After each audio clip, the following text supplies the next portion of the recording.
Muy bien, hermanos, buenas noches para más una reunión de Teófilos. Hoy con el padre Ricardo, que nos habla desde Costa Rica, ¿sí, padre? Bueno, ahorita si me equivoco, ahorita nos... Y Eugenia pido después que nos presente. Pero para empezar nuestra reunión, por favor, María, saque su silencio, María, por favor, y nos haga nuestra oración inicial. Bueno, muy buenas noches a todos. Comenzamos nuestra oración en el nombre del Padre, del Hijo, del Espíritu Santo. Amén.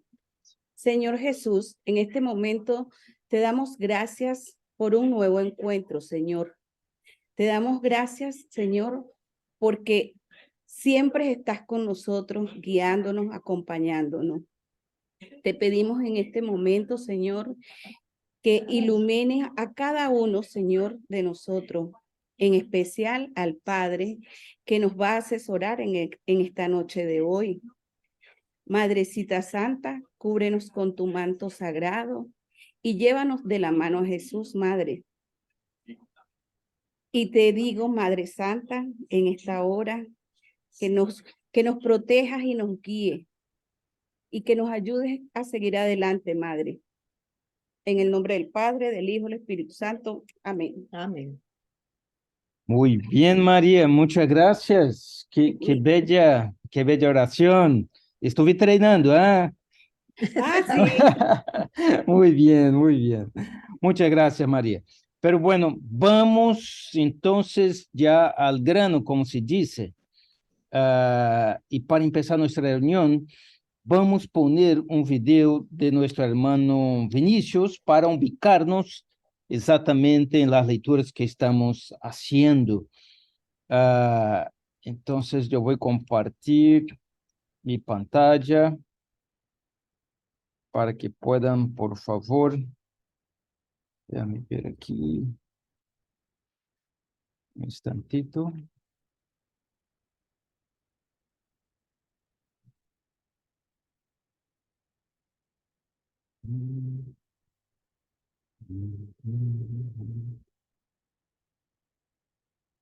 Bien.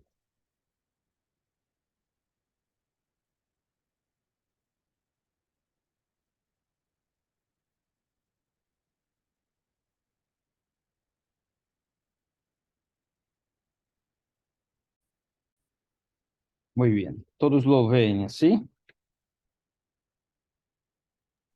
Sí. Muy bien.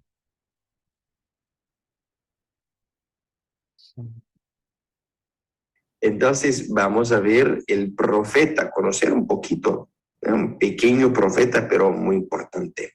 Profeta Nahum. Muy bien.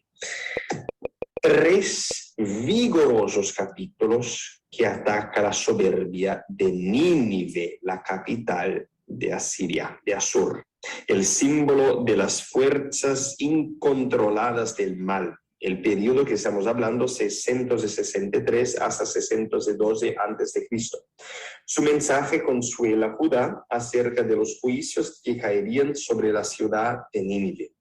El tema principal de la profecía es la ruina de Nínive, anunciada y descrita con tal poder de vocación que hace de Nahum uno de los grandes profetas de Israel. Aquí se expresa un ideal de justicia y de fe, el que castiga al enemigo del plan divino, al opresor de Israel y de todos los pueblos. La venganza ejecutada contra el opresor significa la liberación para el oprimido. Llegamos a los megatemas, que son 2.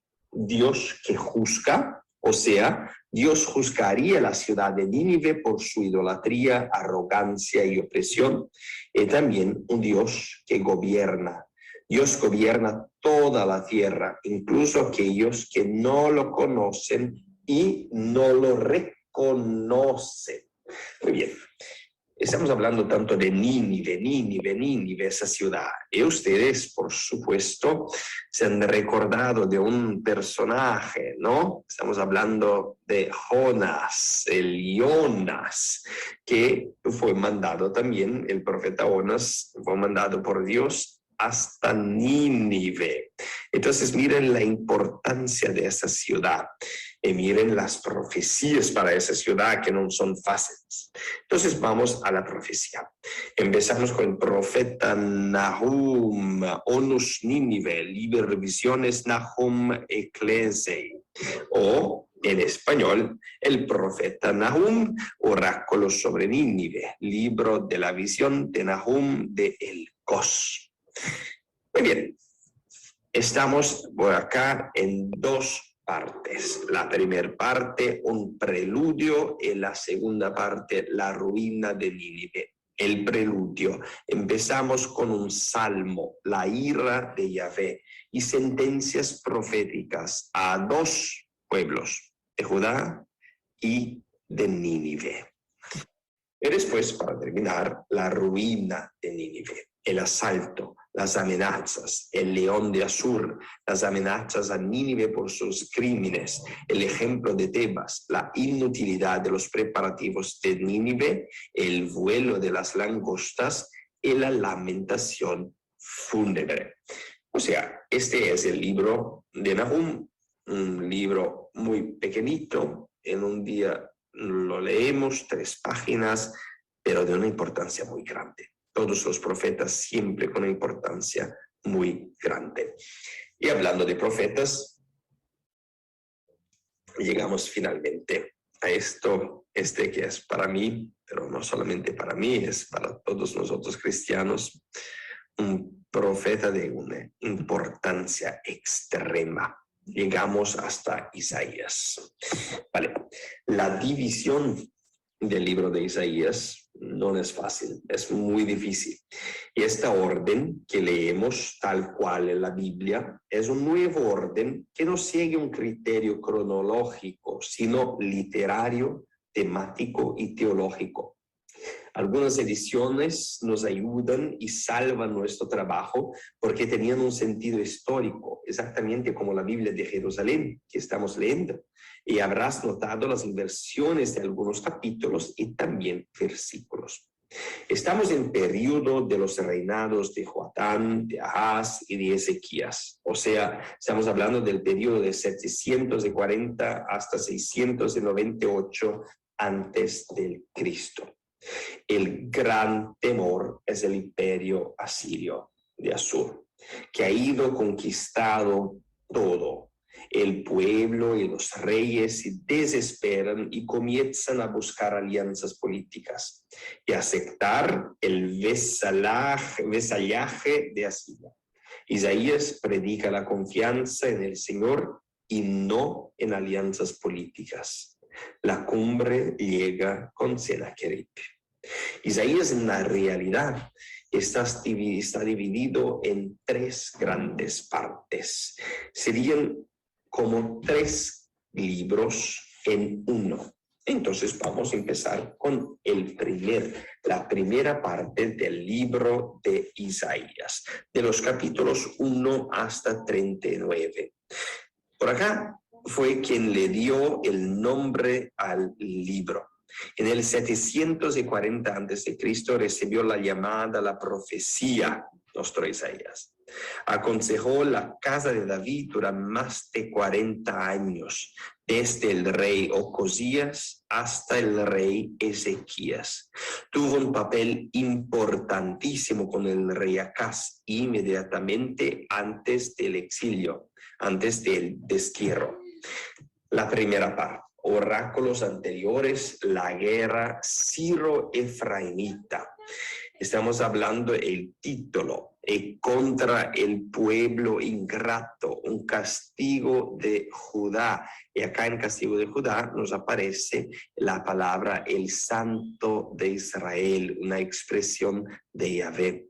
Después, contra la hipocresía, el profeta lucha contra el ritualismo al que no corresponde un sentimiento interior. Eso es extremadamente importante en Isaías. No podemos un ritual que no corresponde a un sentimiento de verdad, a un sentimiento interior. Lamentación por Jerusalén, contra los árboles sagrados, la paz perpetua y el esplendor de la majestad de Yahvé. Esa pintura de Antonio Balestra me encanta muchísimo. El profeta Isaías. Seguimos la anarquía en Jerusalén, las mujeres de Jerusalén, la miseria en Jerusalén, el germen de Yahvé, la canción de la viña. Acá empezamos con el Nuevo Testamento. Veremos en el próximo slide la importancia de este capítulo de la canción de la viña. Después, las maldiciones, la amenaza es uno de los géneros de la predicación profética cerca de Amós. Después, la ira de Yahvé y la llamada a los invasores. Entonces, hermanos, vamos a empezar ahora. Y vamos directamente hasta el libro de Juan, hasta el Evangelio de Juan, capítulo 15, versículos 1 a 2. Ya que estoy por acá en una grabación, yo voy a leer. Entonces, la vid verdadera. Hablamos antes de la canción de la viña. Entonces, la vid verdadera. Yo soy la vid verdadera y mi Padre es el viñador. Todo sarmiento que en mí no da fruto, lo corta, y todo el que da fruto, lo limpia, para que dé más fruto. Entonces, miren ustedes que ahora vamos a empezar a hacer esto, a entender las profecías con los ojos del Nuevo Testamento. Muy importante todo eso. Segunda parte, el tan llamado por acá libro del Emmanuel. Llegamos a vocación de Isaías. Tenemos el año de la muerte del rey Usías, o sea, 740 antes de Cristo. Después, la primera intervención de Isaías, que hemos leído también en el segundo libro de Reyes. Segundo aviso a Ahaz, la señal del Emmanuel. Anuncio de una invasión, nacimiento de un hijo de Isaías, Siloé y el Éufrates, la visión de Isaías y la marcha en la noche. La visión de Isaías podemos verla por acá. Miren nuestro Señor Jesucristo, que ya está por acá resucitando con Nuestra Señora. Miren la belleza de todo esto. Luego después llegamos a la libertación. Déjame ver dónde estoy acá. Muy bien. Las pruebas del reino del norte contra un rey de Asiro, el pequeño resto, la teología del descanso que volverá al Dios fuerte. Después, confianza en Dios, el invasor, el descendiente de David. Ya es un poema mesiánico, un poema para el Mesías. Y miren acá esta foto, esta pintura está describiendo exactamente este capítulo de Isaías 11, versículos 6 a 7, la paz. Después la vuelta de los desterrados y un salmo, o sea, un himno de agradecimiento que cierra el libro de Manuel. Llegamos a los oráculos sobre los pueblos extranjeros contra Babilonia, la vuelta de destierro, la sátira sobre la muerte de un tirano. Y acá esa sátira es contra el tirano destronado, muy probablemente hablando de Nabucodonosor. Después Siria que será destruida, advertencia a los filisteos y la lamentación por Moab. Después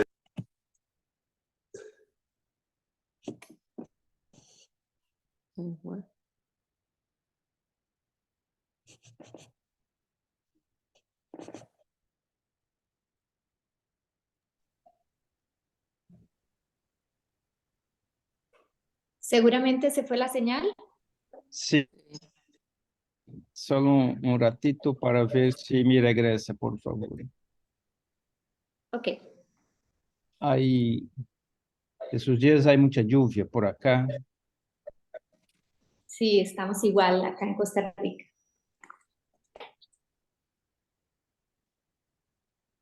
Déjame ver si restablece.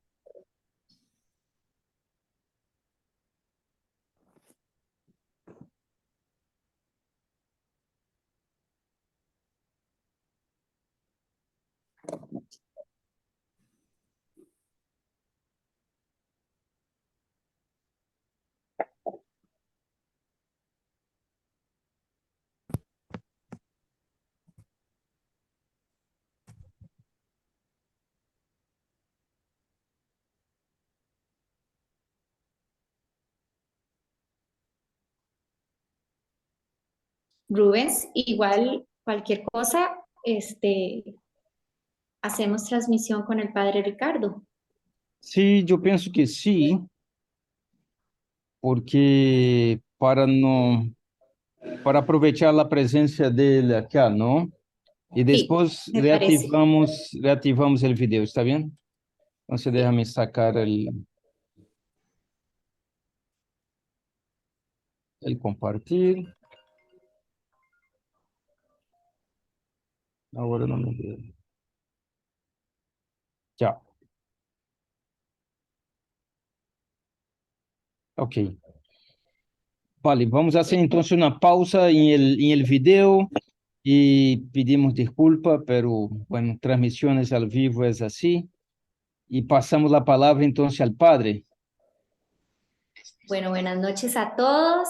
Bienvenidos una vez más Ops, a nuestra reunión de Teófilos. Le queremos perdón, dar la bienvenida. No, tranquilidad. Le perdón. queremos dar la bienvenida al padre Ricardo de León. Él trabaja en la diócesis, cumple su ministerio sacerdotal en la diócesis de Tilarán, que es al norte del país, en Costa Rica, más el Pacífico Norte, como para que ustedes más o menos se ubiquen dónde es. Actualmente es el párroco de Bagaces, Guanacaste, y voy a dejarle la palabra al padre Ricardo, eh, quien fue nuestro antiguo párroco en San José de Pinilla, en 27 de abril, Nuestra Señora de Lourdes. Y con el padre tuve el gusto también de compartir muchas experiencias en la época de COVID, ¿verdad, padre? Ahí hicimos una que otra eh, cosas y proyectos que por gracia de Dios también salieron adelante. Bueno, padre, le dejo a ustedes la palabra y muchísimas gracias. Les cuento que así como nuestro querido Daniel lo nombraron presbítero recientemente, el padre acaba de cumplir su 25 aniversario de ordenación sacerdotal. Entonces son cosas también para celebrar. Bienvenido, padre. Creo que tiene que abrir su micrófono. Sí, Ya listo. estoy. Gracias. Gracias, buenas noches. Pues ante todo, después de saludarles, valorar el esfuerzo que hacen de tener una lectura consistente de la Biblia. Y creo que este es un esfuerzo que de muchos modos podemos realizar y encontrar la asesoría en diferentes medios para hacerlo. Yo personalmente estoy siguiendo un camino también de lectura de la Biblia en un año en inglés, a ver si aprendo algo. Ah, y me da mucho gusto saber que hay muchos teófilos que están dispuestos a recibir el mensaje de la palabra. El libro que nos toca ahora Pues yo les cuento que yo no soy experto en Sagradas Escrituras. Soy un continuo aprendiz, y cada vez que me acerco a estos textos en esta parte profética, bueno, mis conocimientos previos quizás no fueron escasos, pero son ya muy distantes. El libro de Isaías son 66 capítulos y abarca un lapso de tiempo muy largo como para que pueda atribuirse a un solo autor. De hecho, en el esquema de la Biblia que tengo, que es la Biblia de América, aparece dividido en 3 libros, así como lo estaba exponiendo el video, que es una división que, digamos, se hizo relativamente común entre los estudiosos de este profeta, y ha quedado comúnmente aceptada. O sea, que se trata de al menos 3 libros diferentes que están señalados, divididos, digamos, entre el capítulo, permítame, que están divididos el capítulo del 1 al 39, el llamado primer Isaías o proto Isaías. El segundo Isaías es del 40 al 55, fue conocido como el Deutero Isaías, y el tercer Isaías, el llamado Trito Isaías, entre el 56 y el 66, de modo que abarca un tiempo muy, muy largo de profecías, y las condiciones históricas cambian, por supuesto, a lo largo de las diferentes partes. Algún otro texto que consulté recientemente, pues ya pone en duda esta división tan marcada, sino que más bien se refiere a un gran conjunto de textos proféticos que se le han atribuido al mismo título de Isaías, hijo de Amós, que no es el Amós el profeta, es otro. Y este personaje principal al que se le atribuyen todas estas profecías, pues si es señalado como hijo de Amós, es seguramente porque Amós habrá sido otro profeta famoso. Y pues los textos, creo que es muy difícil definir o describir la gran variedad de situaciones, pero pues bueno, en general se trata de una situación de invasiones, de dominaciones, de Asiria, de Babilonia, el regreso de los desterrados en Babilonia. Y bueno, si ya leyeron el texto, se dan cuenta de la gran variedad de situaciones históricas que intervienen, y por eso también la gran variedad de los contenidos, desde los apocalípticos, las secciones apocalípticas, la esperanza, el entusiasmo del regreso, la desilusión por la destrucción, por las ruinas de Jerusalén, o sea, situaciones enigmáticas también, como los poemas del siervo, los 4 poemas del siervo, que aparecen para nosotros en Semana Santa, y son textos muy importantes en cuanto a la comprensión del misterio de la crucifixión de Cristo en sus actitudes de siervo, que vienen extraordinariamente bien profetizadas en esos 4 poemas del siervo, los anuncios del Emanuel, la ilusión del regreso, de la reconstrucción. O sea, es un texto muy amplio que aparece en diferentes momentos a lo largo, por ejemplo, del año litúrgico. Y creo yo que, pues, de alguna manera, estas profecías de Isaías un poco caben en muy diferentes situaciones de la vida nuestra como creyentes y de la vida de la iglesia, ¿verdad? Yo, por ejemplo, recuerdo ahora que mencionaba Eugenia sobre la pandemia, pues que era un tiempo en el que necesitábamos consuelo, fortaleza, veíamos que nuestro mundo pues en muchos modos se caía a pedazos. Por otro lado, teníamos la esperanza de una humanidad nueva que no llegó. Por un lado, deseábamos reencontrarnos con la normalidad en la vida de la iglesia y nos alegrábamos de pensar del regreso de todos aquellos que de algún modo dejaron la asistencia a nuestras iglesias y pues nos esperanzábamos de su regreso, y ese regreso tampoco se ha dado al 100%. Entonces el libro de Isaías nos ayuda, al menos siento que nos ayuda mucho a enfrentar estos diferentes momentos en los que a veces necesitamos que nos reanimen, que nos den esperanza, que nos ayuden un poco a espiritualizar las circunstancias de vida que tenemos. Yo pienso que una de las cosas bellas que trajo el exilio o el ver que perdemos lo fundamental en la vida es que tenemos, por ejemplo, en la vida de la iglesia, que de pronto la gente ya no estaba en los templos estaban cerrados, teníamos dificultades de reabrir, de reconstruirnos, de reinventarnos, nos fuimos a las redes sociales, nos salimos de las redes sociales en cuanto que el fin de la pandemia marcó un bajón también de la intervención de muchos en las redes sociales. El refugio en la tecnología nos trajo un alivio, pero después nos dimos cuenta que no puede ser así la vida de la iglesia, que no puede ser todo virtual. Tenemos que reencontrarnos, preparar el camino para el regreso, darnos otra vez la ilusión de seguir caminando juntos.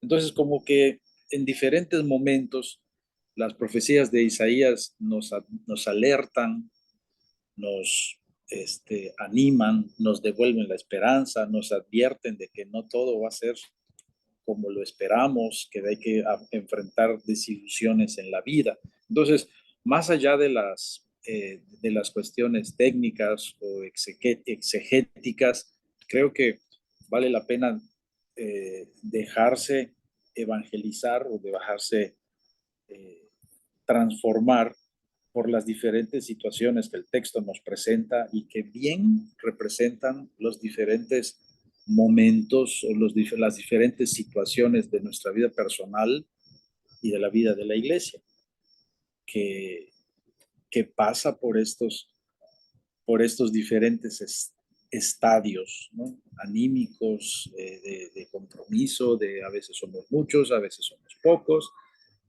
a veces nuestros proyectos prosperan, nuestra viña a veces da frutos, a veces no. Esa viña que canta, nos recordaba Daniel, se llama, ¿verdad? Esa ilusión con la que Dios hizo una viña y esperaba frutos, de pronto no se da. De pronto nos quedamos todavía con el compromiso de ofrecer cosas mejores. Y bueno, pues todas estas reflexiones creo que van encontrando iluminación a lo largo de los 66 capítulos de Isaías. Entonces, no tengo una idea de por dónde más continuar, sino invitar a que otros igual participen.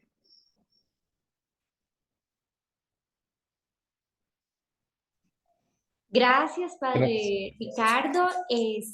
También algo que podríamos hacer, no sé, Rubens, dependiendo de cómo está tu señal, Sí, igualmente podríamos ver algunos textos, ¿verdad?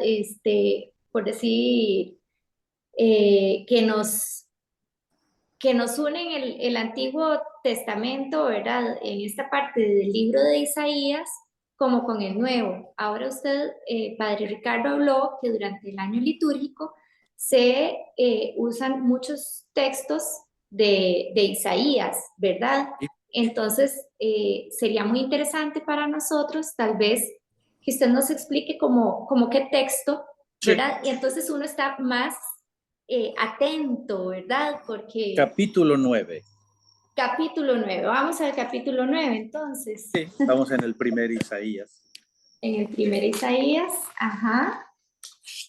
Esta es Tenemos- prácticamente una lectura de Adviento, A ver, que si la tienen ahí, aquí lo tenemos y padre, y lo puedo leer. generalmente, si usted quiere, invita a alguien a que lo lea y después usted Bien. hace su intervención. Entonces, si alguien, por favor, quiere leer, ¿desde qué versículo, padre? Capítulo Del 9. 1 Ajá. al 6. Del 1 al 6, alguien Sí. tal vez que lo quiera participar, por favor. Yo lo puedo leer si quieren, aquí lo tengo. Ok, Anita.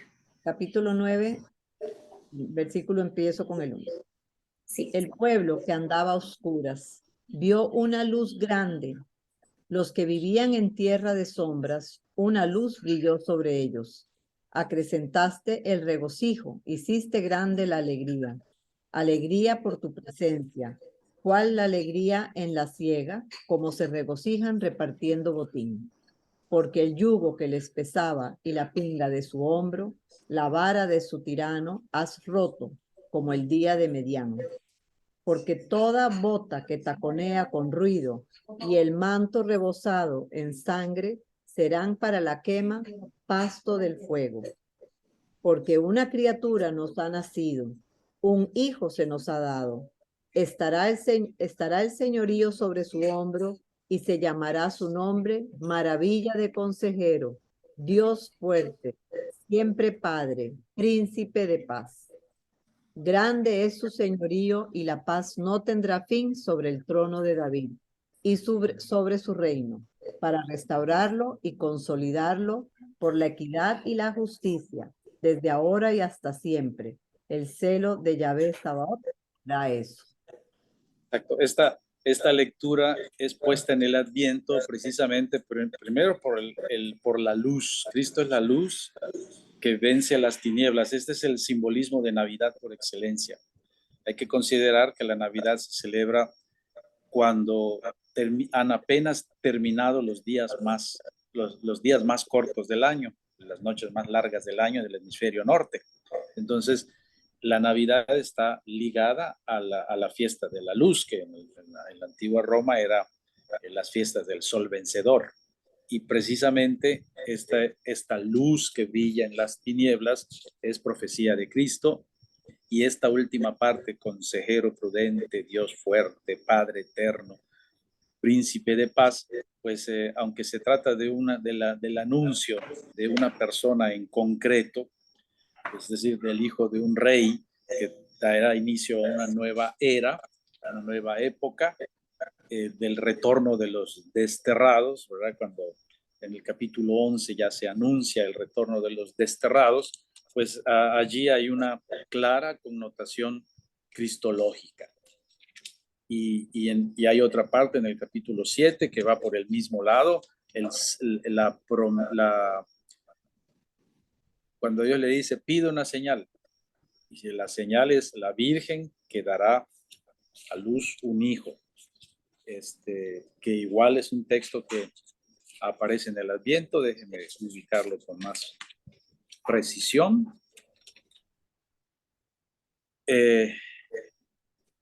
Está en el capítulo 7, versículos del 10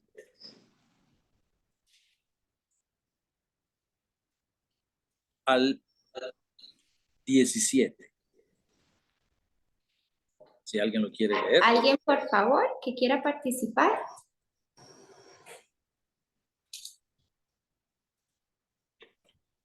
Capítulo 7, versículos del 10 al 17. Bueno, si no, lo digo yo. El Señor dijo también a Asaz, pide al Señor tu Dios que haga un milagro, que te sirva de señal, ya sea abajo en lo más profundo o arriba en lo más alto. Ahaz contestó, no, yo no voy a poner a prueba al Señor pidiéndole una señal. Entonces Isaías dijo, escuchen ustedes, los de la casa real de David. ¿Les parece poco molestar a los hombres que quieren también molestar a mi Dios? Pues el Señor mismo les va a dar una señal. La joven está encinta y va a tener un hijo, al que pondrá por nombre Emmanuel. En los primeros años de vida del niño se comerá leche cuajada y miel. Pero antes de que el niño tenga uso de razón, el país de los dos reyes te causan miedo, quedará abandonado. El Señor hará venir sobre ti, sobre tu pueblo y la casa real, días como no habían venido desde que Efraín se separó de Judá. Palabra de Dios.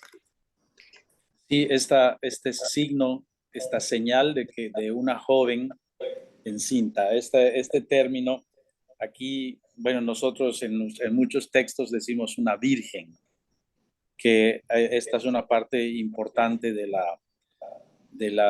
la exégesis de este texto, que la palabra hebrea, si mal no recuerdo, se dice almah, y es una palabra que es bastante ambigua en su significado. En la Biblia que tengo y la que acaban de leer también dice que es una joven, pero esa palabra es tan ambigua como cuando en español utilizamos la palabra señorita, que se puede utilizar para diferentes significados. En la iglesia hemos privilegiado el uso el uso equivalente a virgen. La virgen dará a luz, quedará encinta y dará a luz.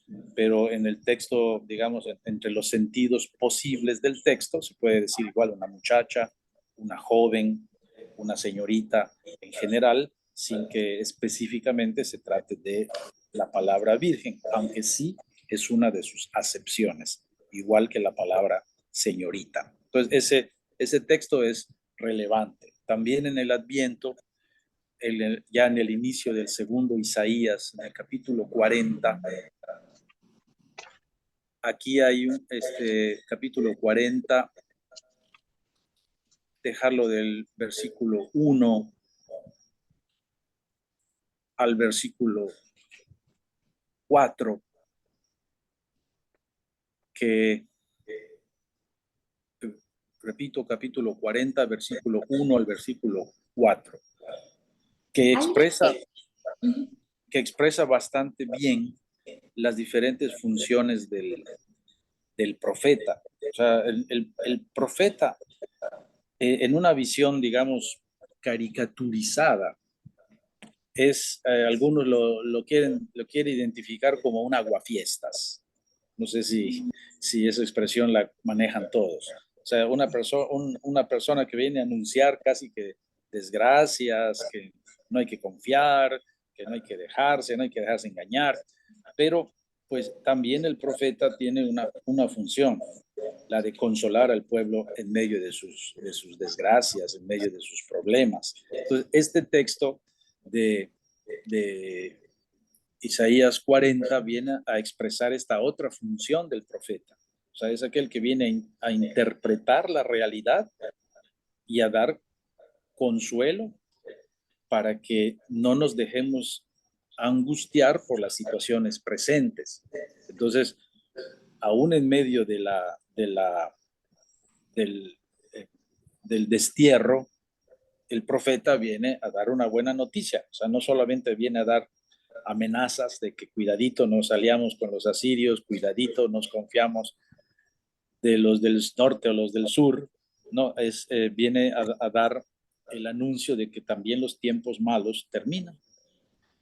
Isaías 40, ¿quién hace favor? El Señor consuela a Jerusalén. Sí. El Dios de ustedes dice, consuelen a mi pueblo, hablen con cariño a Jerusalén y díganle que su esclavitud ha terminado, que ya ha pagado por sus faltas, que ya ha recibido de mi mano el doble del castigo por todos sus pecados. Una voz grita, preparen al Señor un camino en el desierto, tracen para nuestro Dios una calzada recta en la región estéril. Rellenen todas las cañadas, allanen los cerros y las colinas, conviertan la región quebrada y montañosa en llanura completamente lisa. Sí, ya texto ya viene en un tono de el consuelo de Dios que anuncia una realidad esperada, el regreso de los que estaban en el destierro. Y este texto lo conocemos también por la predicación de Juan el Bautista, que la misión de Juan el Bautista viene descrita exactamente por esta profecía. Él es la voz que grita. Ya en el Evangelio el texto es un poco ambiguo, porque decía, puede ser como se lee a veces, una voz grita en el desierto, preparen el camino del Señor, o también una voz grita en el desierto, preparen el camino del Señor. Hay un poco la confusión en la manera como se narra el texto, pero el origen es este. O sea, aquí está la misión de Juan el Bautista. Y la manera como el mismo Juan interpreta su misión es a la luz de las profecías.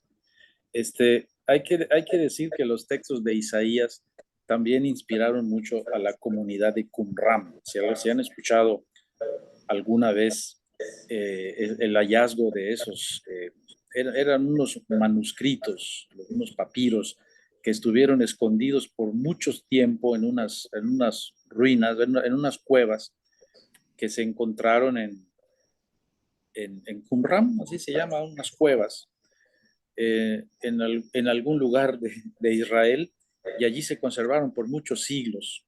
Fueron descubiertos por unos pastores, que las cabras se les fueron a esas cuevas, y cuando vieron que eran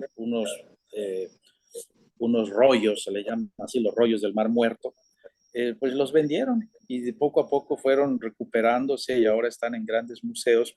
Y resulta que la comunidad de Qumran, que había rescatado la idea de un Israel más espiritual, tenían una vida comunitaria, casi religiosa, ¿verdad? Encontraban gran inspiración en estos textos. De hecho, muchos de los manuscritos que se encontraron, que se conservan todavía, fueron hallados allí en Qumran. Es un dato interesante porque entonces inspiró la vida del judaísmo y la espiritualizó.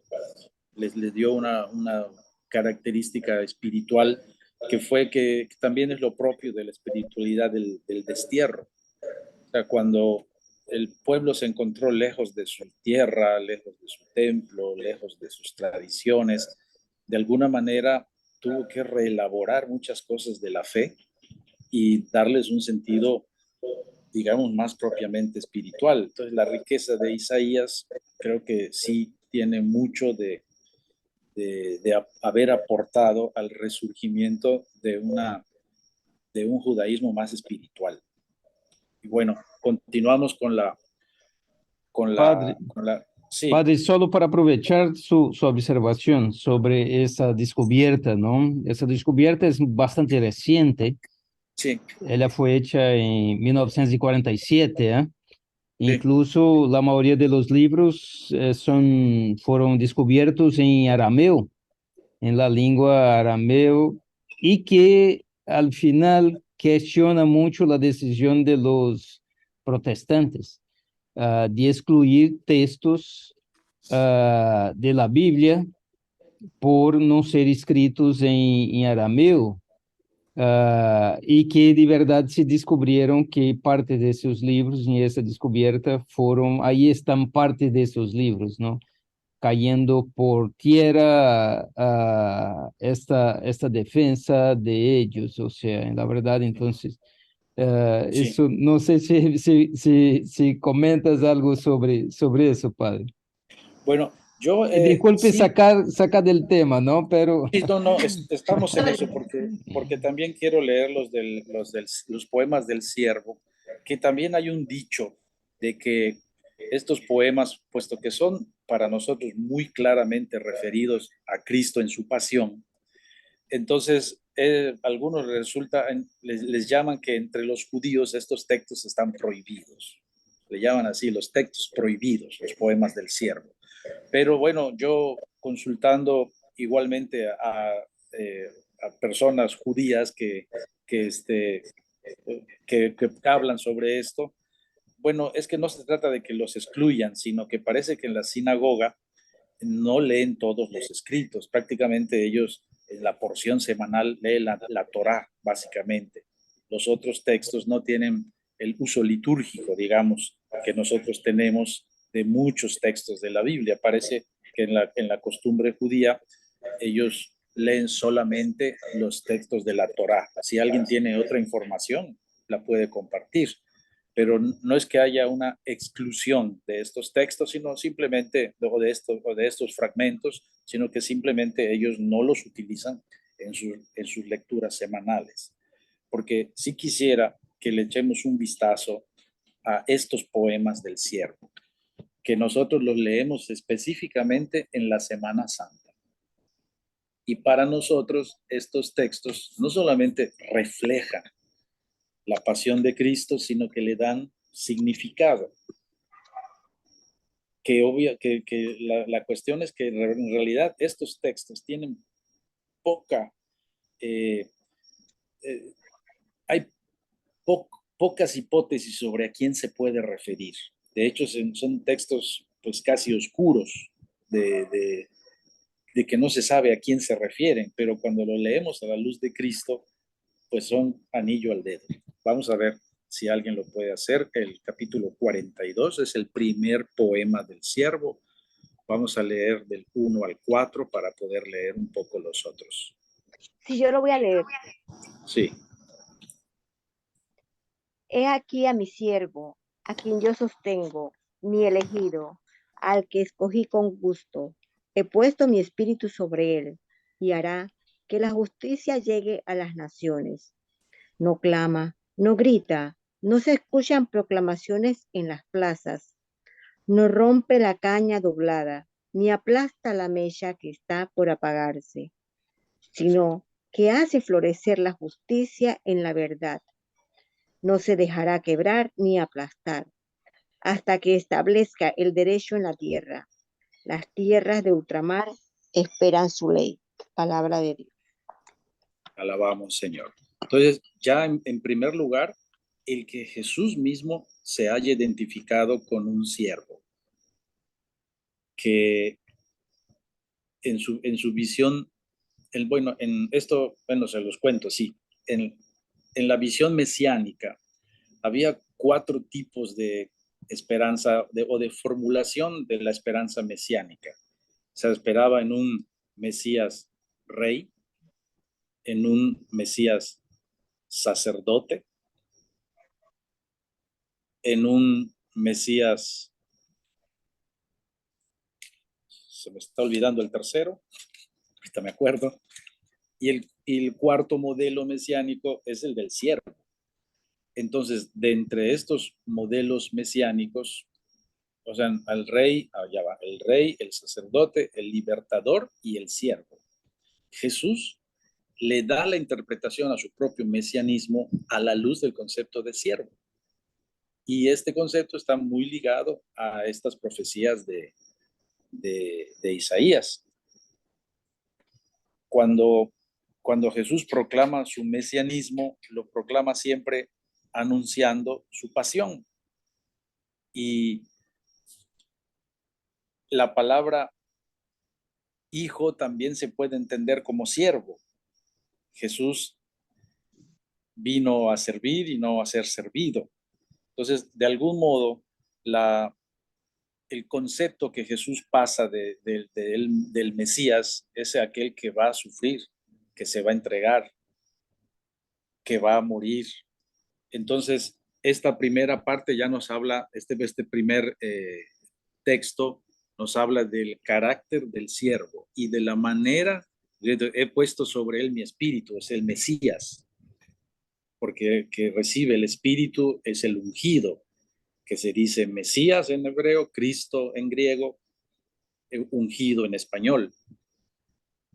Él lo vemos en su actitud de siervo que se somete al sufrimiento, no se niega al sufrimiento. Ahorita lo vamos a seguir leyendo. Vamos a buscar el segundo cántico del siervo.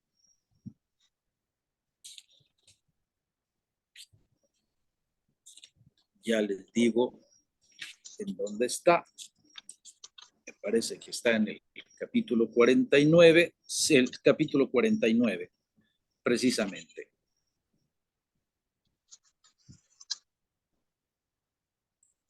El siervo del Señor. Capítulo 49, segundo poema del siervo. Vamos a ver del versículo 6, no solamente el versículo 6. ¿Quién lo puede leer, por favor? Poco es que seas mi siervo para restaurar las tribus de Jacob y hacer volver lo que se quiere de Israel. Te voy a hacer luz de las gentes, para que mi salvación alcance hasta los confines de la tierra. Sí, el sentido de Palabra la de Dios. salvación, gracias. El sentido de la salvación universal. O sea, que es un siervo que no viene simplemente por las ovejas perdidas de la tribu de Israel, sino que su acto salvífico alcanza a todas las naciones. Este es un tema recurrente en los evangelios y también en Isaías, el carácter universal de la salvación, o sea, de la salvación de Cristo, que aquí aparece como una característica de las acciones del siervo, que no se va a restringir a la salvación de algunos, sino será luz de las naciones y la salvación llegará hasta los últimos rincones de la tierra. Vamos un poquito adelante hacia el tercer poema del siervo, que está en el capítulo 50. Y el versículo, empezamos del versículo 6. Leamos solamente el 6 y el 7, que aquí vamos a encontrar prácticamente a Cristo en su pasión. Ofrecí mis espaldas a los que me golpeaban, mis mejillas a los que mesaban mi barba. Mi rostro no hurté a los insultos y salivazos. 7. Sí, Sí, Pues que Yahvé habría de ayudarme para que no fuese insultado. Por eso puse mi cara como el pedernal a sabiendas de que no quedaría avergonzado. exacto. Aquí nosotros podemos ver incluso o sea, partes de la narración de la pasión de Cristo, que fue flagelado, que le jalaban la barba a los soldados, recuerdan todas esas expresiones, y él dice, no he ocultado la cara a los insultos y salivazos. O sea, es admirable, y si se lee con más detenimiento, es admirable la exactitud profética que se encuentra entre esta profecía de Isaías y la narración de la acción de la pasión de Cristo. Finalmente, el último poema, el cuarto poema,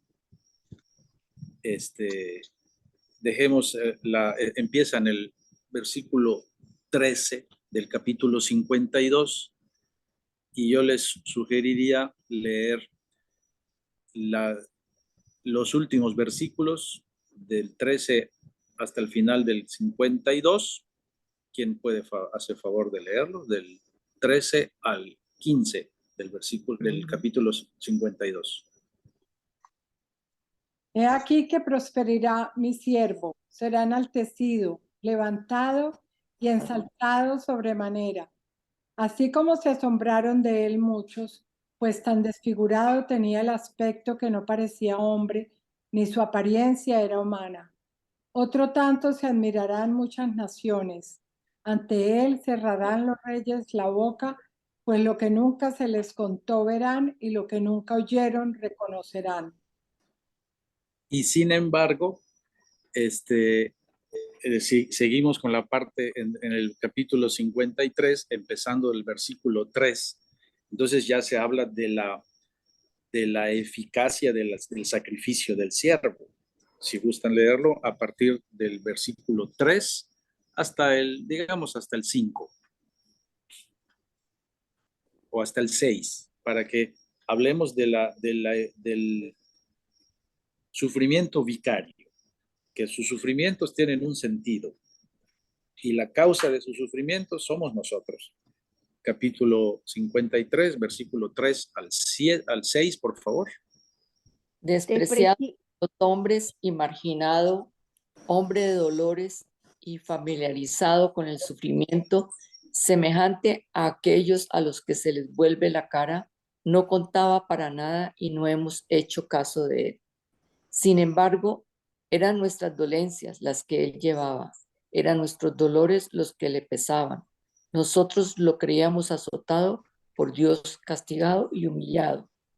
Y eran nuestras faltas por las que era destruido, nuestros pecados, por los que era aplastado. Él soportó el castigo que nos trae la paz y por sus llagas hemos sido sanados. Entonces, esta parte es también muy admirable sobre el significado de los sufrimientos, como un sufrimiento vicario. No sufre por él, sufre por nosotros. Y su sufrimiento nos sirve de salvación. Entonces, si lo ven, estos poemas del siervo son muy claramente aplicables, yo digo, exclusivamente a Jesús. Porque ¿quién más asumió sus sufrimientos de esa manera, con ese sentido, con ese alcance? Y esto creo que es lo que nosotros decimos ahora. Eran nuestros pecados lo que él estaba llevando encima, no los sufrimientos que él merecía, sino los nuestros. Entonces eso se llama el sufrimiento vicario, y que algunos teólogos, que quizás no sean de los más ortodoxos, pero sí dicen es que esa es la manera como Cristo nos salvó. Tomó nuestras culpas, las cargó sobre sí, se las llevó a la cruz y los destruyó. Algo semejante al concepto que los judíos tenían del chivo expiatorio, que la gente descargaba sobre él sus culpas y luego lo sacaban a morir para que las culpas murieran junto con él. Algunos quieren ver una especie de semejanza entre la manera como se describe este siervo, que sufriendo carga con los pecados de todos y los acaba, pues igual una manera de interpretar el sentido de la pasión de Cristo. Entonces, por eso yo insisto, estos textos son extremadamente ricos en cuanto nos ayudan a comprender mejor el misterio de Cristo, y también, dado las diferentes circunstancias, y yo creo que con esto termino mi intervención, dadas las diferentes circunstancias, cuando habla de regreso, cuando inculca esperanza, cuando nos ayuda a afrontar esas dobles situaciones de ausencia y de presencia que marcan nuestra relación con Dios, pues el profeta nos sirve de luz. Padre, este es la lectura de viernes, sí, viernes de dolor, ¿sí? Viernes Se Santo. reparten un poco entre la Semana Santa. No recuerdo exactamente el día, pero ya desde el lunes santo se van leyendo esos poemas. Sí, es de verdad muy bello, y como usted dijo, es muy directo, ¿no? Muy directo. No, Difícil encontrarles otro sentido. Claro. Muy bien. Gracias, Padre. Gracias. No sé si alguien tiene alguna pregunta para hacer el Padre, aprovechar esa bella oportunidad que tenemos el Padre Ricardo acá con nosotros. Yo sí tengo una de estos versos tan lindos. La verdad que yo los oía en Semana Santa, pero no los sabía tan profundamente el significado que tenían. ¿Cómo los puede uno leer todos si son tan largos los libros de Isaías y han sido divididos? Concretamente, ¿en qué más? Porque veo que son casi como los últimos libros, como los últimos 50, 48, 60. Sí, pero es que, bueno, estos son los de la Semana Santa. Si nos fijamos, los de Navidad, los de Adviento vienen antes, los primeros capítulos, digamos, ¿no? Leímos el 9, el 11, y todavía hay otro, que ese es un texto fundamental para entender la misión de Cristo. Vayan al capítulo 61. que este otro texto es fundamental porque es el que Cristo usó. ¿Se acuerdan que cuando llegó a la En el sinagoga de templo. Nazaret? Sí. Llegó a la sinagoga de Nazaret y tomó la palabra y pidió el rollo del profeta Isaías. Lo desenrolló, desenvolvió y leyó este texto. Que bueno, habría que decir que no solo lo leyó, lo cantó. Y que Jesús describa inicie su ministerio en la sinagoga en Nazaret con este texto de Isaías, nos habla de la relevancia que este texto tiene para la interpretación de su misión.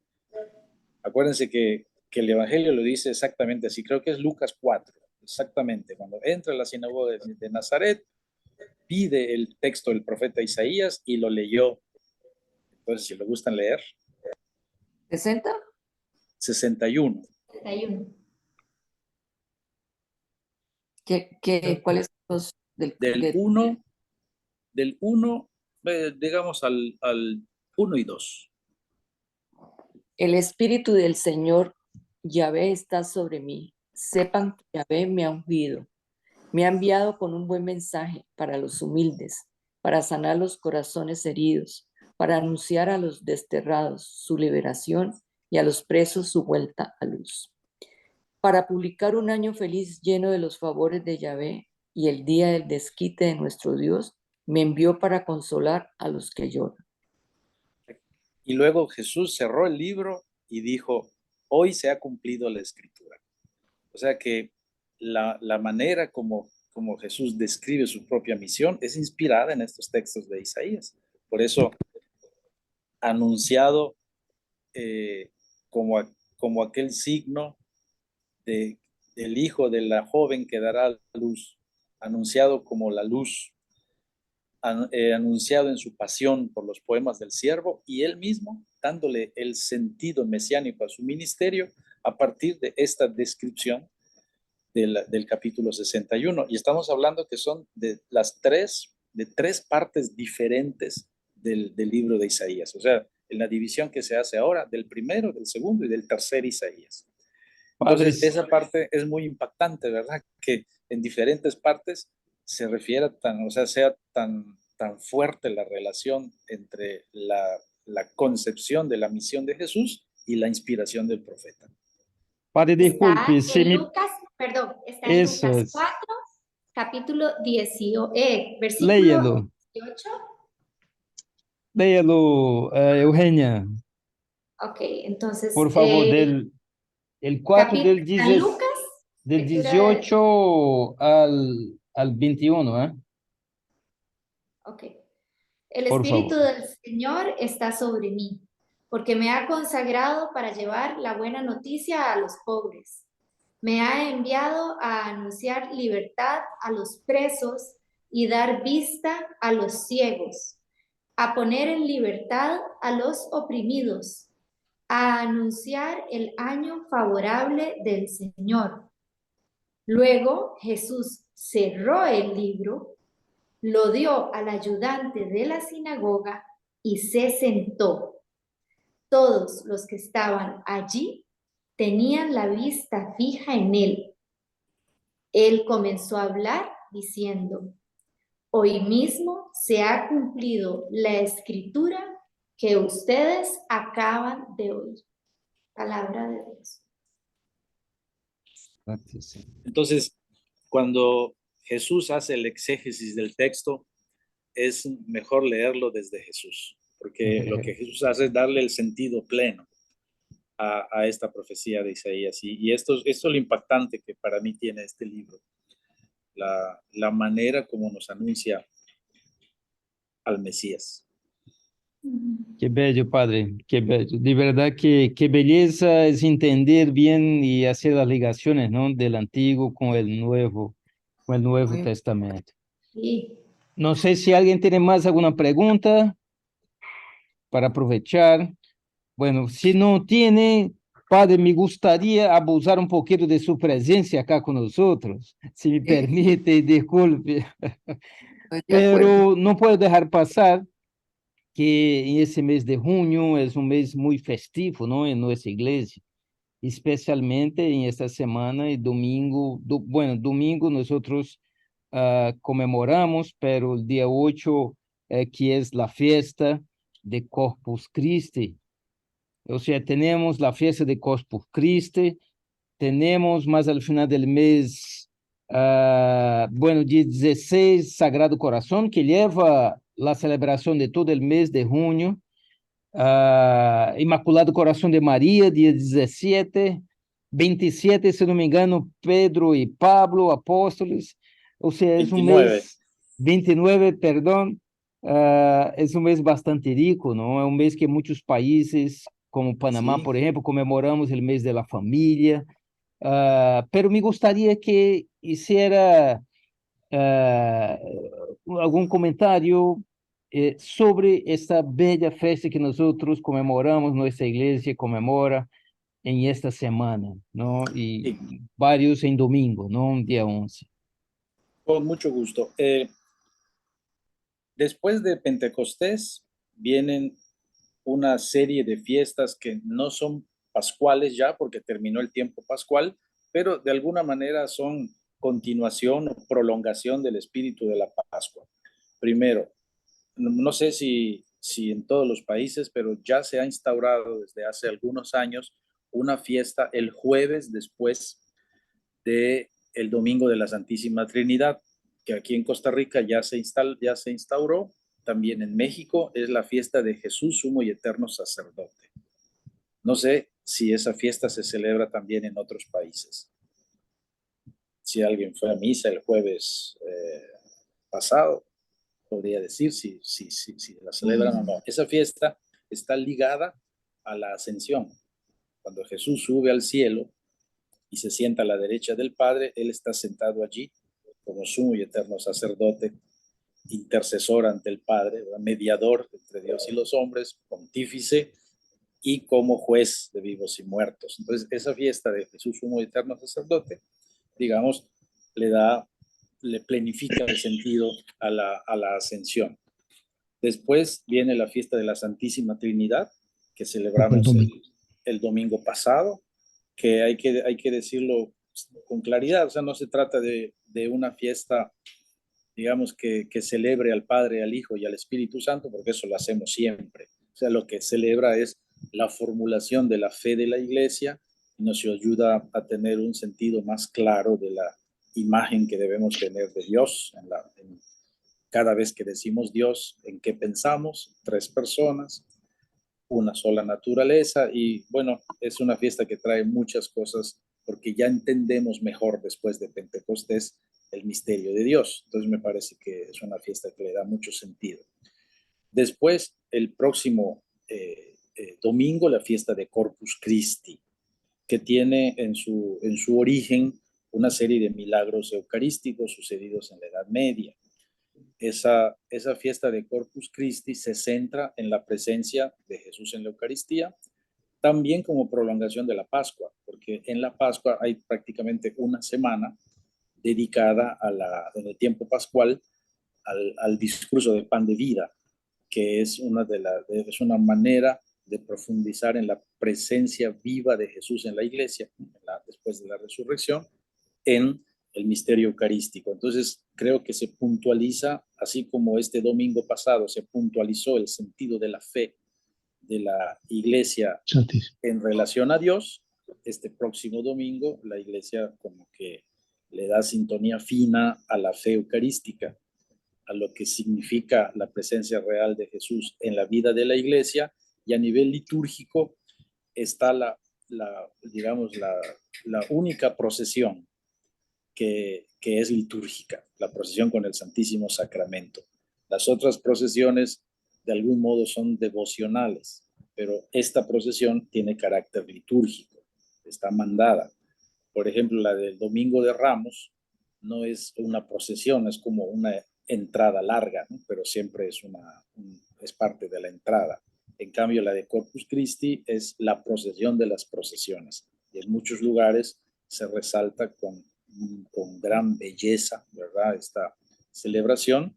En muchos lugares, muchos reciben la primera comunión también De modo que es un tiempo privilegiado no solo para la fe, sino también para el culto y para la iniciación cristiana. Esta próxima fiesta viene bastante cargada de significado.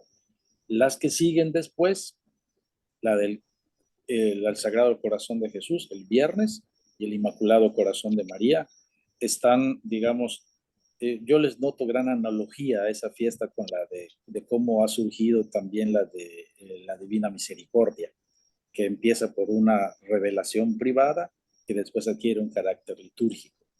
Y bueno, yo noto que ambas fiestas tienen una misma manera como han nacido, y también en cuanto al contenido, celebrar el amor misericordioso de Dios, o como se presenta en el Sagrado Corazón, el amor de pastor, Dios que nos ama con amor de pastor. Eso es el fin de semana después, viernes y sábado, el Inmaculado Corazón de María, sábado. Que esa fiesta a mí me gusta, que marca bien el título, que muchas personas a veces no hablan propiamente y se refieren al Sagrado Corazón de Jesús y de María. La liturgia marca una neta diferencia. Sagrado es el de Jesús, Inmaculado es el de María, que creo que vale la pena. Estos detalles le dan un sentido más claro, sobre todo a la devoción mariana. Después de esa fiesta, yo pondría por ahí 3 fiestas importantes en el mes de junio. El 24 de junio, San Juan Bautista, que es su nacimiento. San Juan es el único, junto con María, que se celebra el nacimiento, y en el caso de Juan, el martirio. Entonces, el 24 de junio es una fecha importante a nivel astronómico, que marca el cambio de estación, a nivel de tradiciones, pues tradiciones populares, y también tradiciones agrícolas, porque es también una fecha importante para el mundo agrícola.